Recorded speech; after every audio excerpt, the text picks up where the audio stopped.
Tēnā koutou te whānau o Aotearoa Unitarians. Tēnā koutou ngā manihiri. Nau mai haere mai. Haere mai ki tēnei hui o tātou whānau.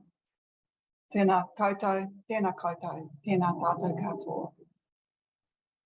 It is said that journalists and ministers and those who lead services are here to comfort the afflicted and afflict the comfortable.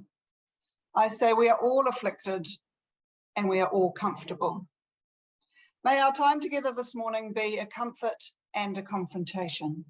May we here find peace in times of tumult. May we here invite tumult into lives of peace. May we here find calm in times of restlessness. May we here allow restlessness to evolve into action. Let this be the place you consider what you've never considered. Let this be the place you imagine for yourself something new and unthinkable. May this hour bring dreams of new ways of being in the world. Come, let us worship together. And I now ask John, yes, to play our opening song, which is a new song, newish song by Van Morrison, Transformation.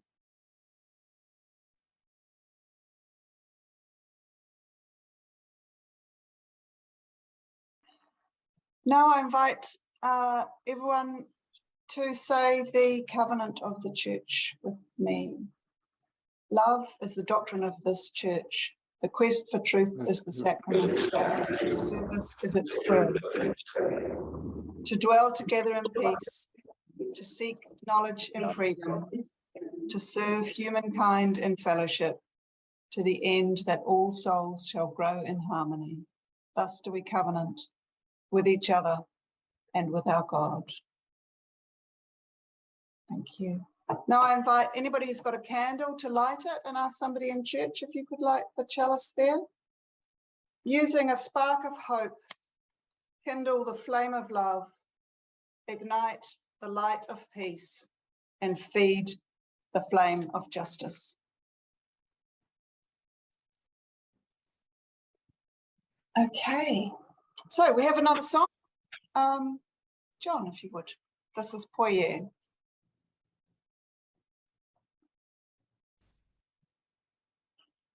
Thank you, John. So my talk this morning is called Forging New Pathways, and I start with a whakatauki.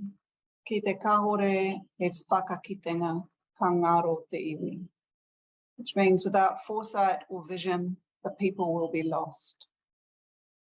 This past week, a colleague of mine who lives in Taranaki mentioned the town of Patea, which he described as being nothing since the freezing works closed. For 100 years from 1883, the local freezing works had been the heart of the Patea economy. In 1982, the works closed. That's 40 years ago, 40 years of nothing. The freezing works closed without a vision or a plan for what else could be at the heart of the local economy. 40 years on, the damage from that lack of foresight can still be felt. At the 2013 census, the median income in Patea was $19,000, compared with a national median of $28,500. In the 2018 census, the median income of Patea had inched up to $19,500, against the national median of $31,800. Patea continues to be a place of material poverty. In the 1980s in this country, we had an economic revolution.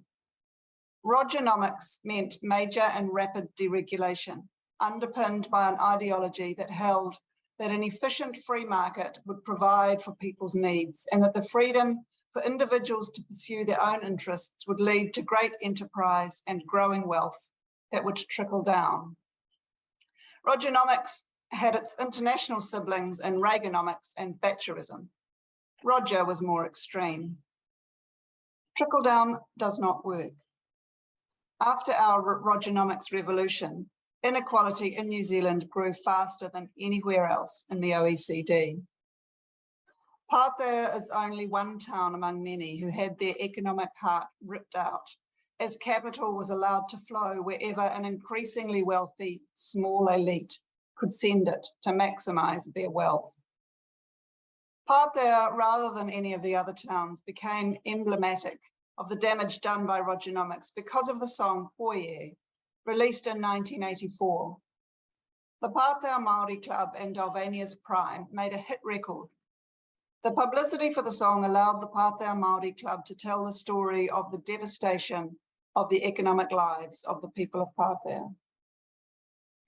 Patea is an illustration of what happens when there is no justice in transition. An abrupt closure and mass unemployment, laying down poverty for a generation or more. When there are big changes in society, we can ask who benefits, who pays, and who decides. Patea has paid. The owners of capital have benefited. Just under half the world's wealth is in the hands of just over 1% of the population. And who decides? This is where the title of the talk, Forging New Pathways, comes in.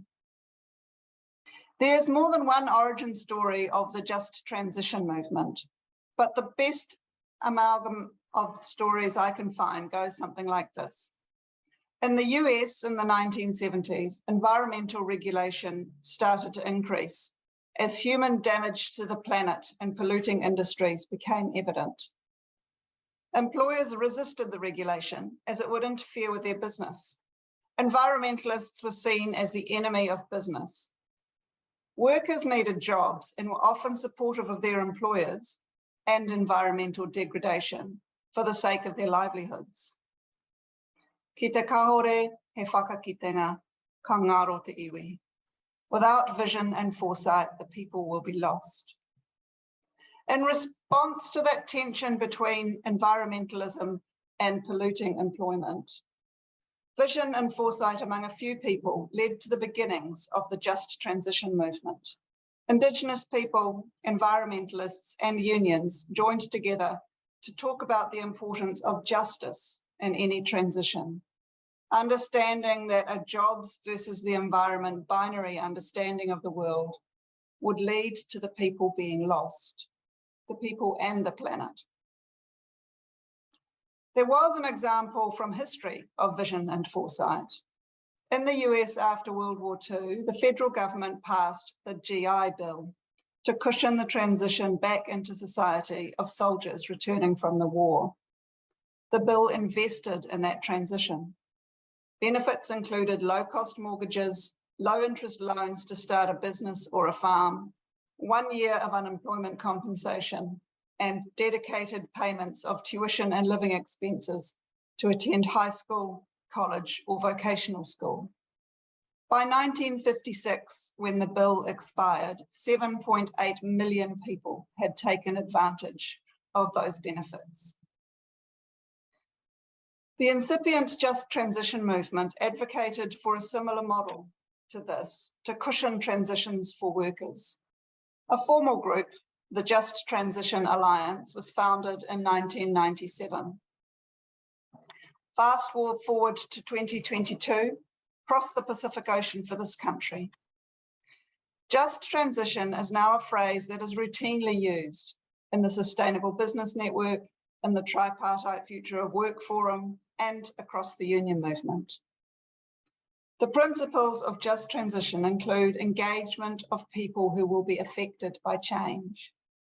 To have a just transition requires vision, planning for the vision, and investment in achieving the plan. The vision needs to be developed by the people whose future is at stake. We ask workers likely to lose their jobs, not just what is their vision for their own futures, but for the futures of their children and grandchildren. Communities in just transition forge new pathways. So, who benefits? Who pays? Who decides? A just transition requires that the answers to those questions are that the benefits are justly distributed, the costs are justly paid, and that the people affected have a say in the decisions. At the far end of the country from Patea, just outside Bluff, the Tiwai Point aluminium smelter has been a major employer in the Southland region since it opened in 1971. Tiwai is likely to close, possibly in 2024. Without a just transition, Southland could become another Patea. This time there is hope. The government has not passed the equivalent of a GI bill, but it is investing, particularly in the engagement part of the just transition.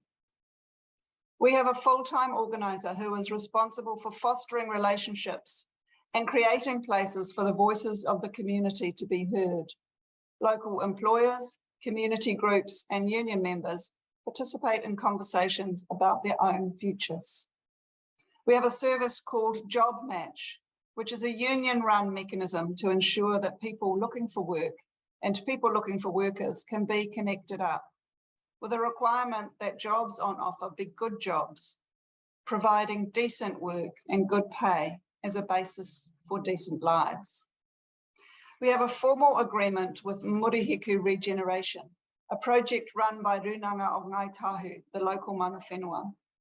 That project is focused on the future for local Māori and the pathways for rangatahi. With these three initiatives, all supported by government investment, all the communities that have a stake in the future of Southland work together for their own futures. We don't yet know exactly how Southland will look after the smelter closes, but the communities are not being abandoned to 40 years of poverty. Instead, they are forging new pathways.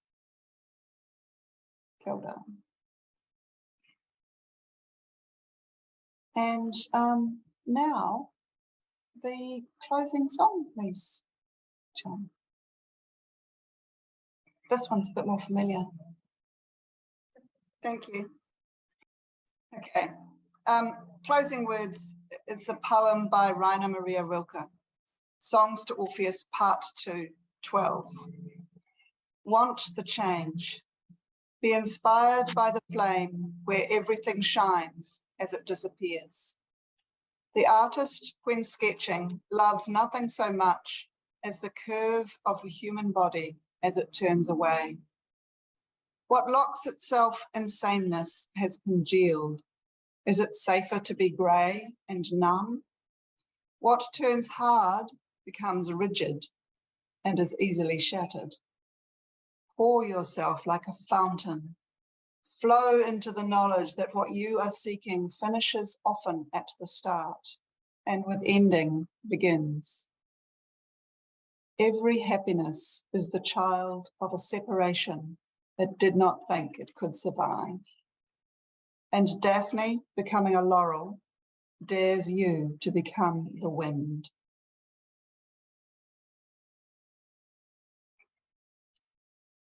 And now it's time to extinguish the chalice. Thank you, Tess. We extinguish this flame, but not the light of truth, the warmth of community, or the fire of commitment. These we carry in our hearts until we are together again. And the question, the conversation starter is, how do we all benefit from just transitions?